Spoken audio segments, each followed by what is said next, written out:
For 3 years, I took 3 dance classes that lasted an hour each. 3 a day on an unlimited package on top of a full-time tech job. And my dancing barely moved. If you've been taking classes, saving tutorials, putting in real hours, and your dancing looks the same as it did a year ago, I know exactly what that feels like. You start doing the math on your age, you start wondering if the dancers who got good just have something you don't. I believed that for 3 years, and I was wrong. I started dancing at 10 in my basement with 0 experience, and I've made finals for both the Commanders and the Wizards dance teams. The biggest jump I've ever made came from one decision, and I didn't make it until last year. So in this video, I'm going to walk you through 3 levels every hip-hop dancer moves through, what breaks at each one, and the decision that finally moved me. By the end, you'll know exactly which level you're stuck at, because if you get that wrong, you'll keep throwing hours at the wrong problem. I did. It cost me 3 years.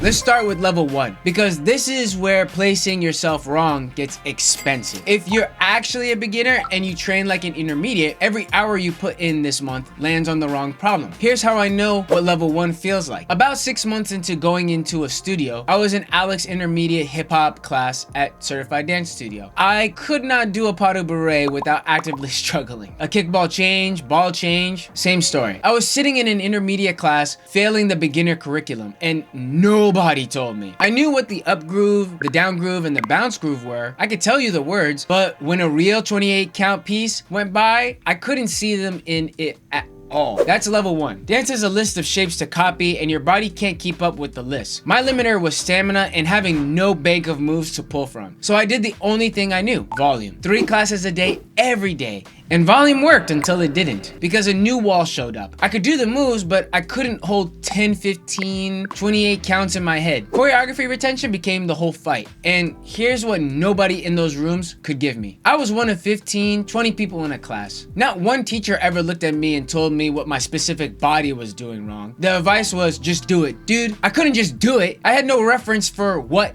it was, and it felt weird. Remember that, because it comes back at every single level. Now, let's talk about level 2.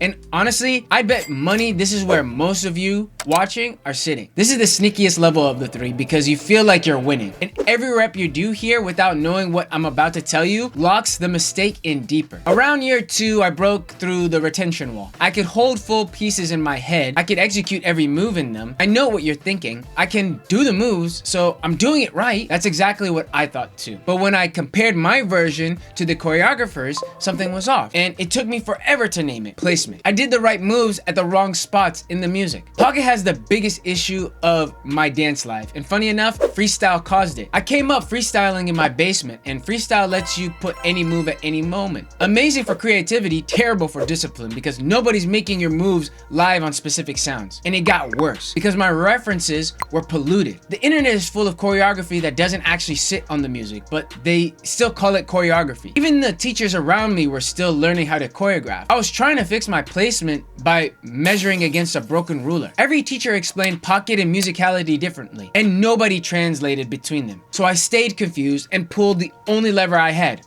More reps, more classes, more volume. That's level 2. You can retain everything, execute everything, and still dance it wrong. And more practice will not fix it because you're repping the wrong placement over and over. Now, I'm going to tell you about the decision that finally moved me, because without it, you can sit at level 2 for years. I sat there for at least 2. In 2025, I auditioned for the Command Force and didn't make it past the first cut. I got so frustrated. I basically stopped dancing. Before that, I've been running a 365-day freestyle series, and I killed it at episode 161 because it felt like nobody was watching and I wasn't learning anything new. That number should tell you everything. 161 days of practice and no progress I could feel. Then in November 2025, in the middle of my break, a Ryan Hill piece to Girl Fight by Book Valentine stopped my scroll. I watched it over 100 times before I ever filmed my version, and I'm not exaggerating, over 100. But watch what I was doing, because this is the whole lesson. I watched one body part at a time. I tracked where the textures stacked, smooth,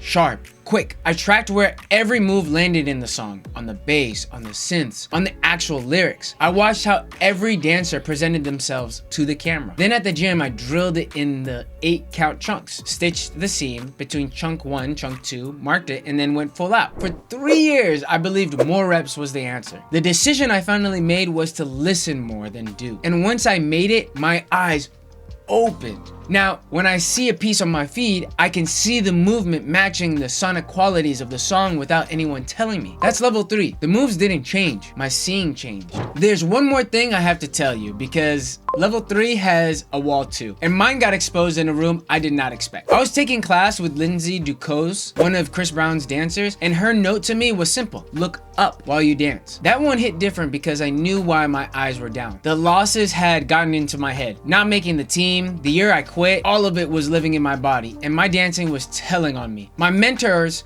are on me about the same layer right now, contracting my abs through my grooves instead of only bending my knees, aligning my moves toward the audience. At this level, your ears work and your memory works. The fight is whether your body tells the truth about how you feel. I've been saying confidence is a physical skill since I started this channel. Turns out I'm still proving it on myself. So that's the map. Level 1 breaks at retention. Level 2 breaks at placement. Level 3 breaks at presence. But look back across all 3 levels, because one thing never changed. At every single level, the thing I needed most was somebody who could watch my body and name the exact thing that was wrong. Not just do it, not another tutorial, a mirror with a mouth. I went years without that, and honestly, that's the real reason it took me so long. And it's exactly why I built Dancers Den.